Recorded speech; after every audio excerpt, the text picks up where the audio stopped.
స్వల్ప రోజుల వ్యవధిలో ఛత్తీస్గఢ్ దండకారణ్యంలో మావోయిస్టులకు గట్టి దెబ్బలు తగిలాయి.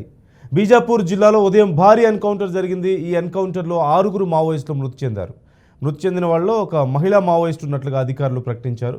బాసగూడ ప్రాంతంలో పోలీసులకు మావోయిస్టులకు మధ్య ఎదురు కాల్పులు చోటు చేసుకున్నాయి. ఈ క్రమంలో 6 మావోయిస్టులు మృతి చెందినట్లుగా భద్రతా బలగాలు తెలిపాయి. ఎన్కౌంటర్ జరిగిన ఘటనా స్థలంలో ఆయుధాలు, పేలుడు పదార్థాలను స్వాధీనం చేసుకున్నట్లుగా పోలీసు బలగాలు ప్రకటించాయి. ఇటీవల ఇదే ప్రాంతంలో మావోయిస్టులు 3 స్థానికులను హతమార్చారు. దీంతో భద్రతా బలగాలు మావోయిస్టుల కోసం సెర్చ్ ఆపరేషన్ కొనసాగించిన క్రమంలో ఎన్కౌంటర్ జరిగింది.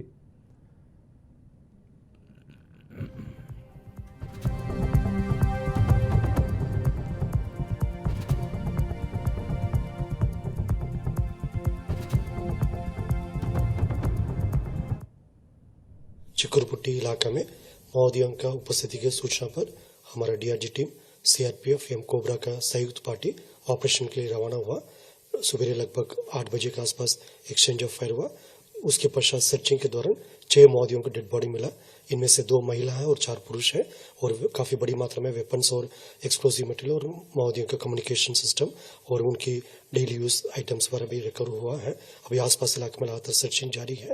सर्चिंग के उपरांत और विस्तार से डिटेल प्राप्त हो सकता है। अभी सुरक्षा बल के सभी साथीगण सुरक्षित है और आसपास इलाके में और री-इन्फोर्समेंट टीम्स रवाना की गई।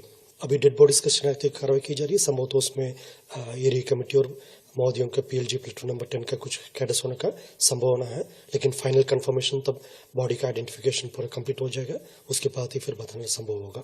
प्रतिवर्ष गर्मी के समय प्रतिबंधित एवं गैर कानूनी सीपी माओवादी संगठन द्वारा टीसीओसी अभियान के नाम पर इलाका में कुछ हिंसात्मक गतिविधि को अंजाम देकर एक भय का वातावरण निर्मित करने की उनका कोशिश रहता है।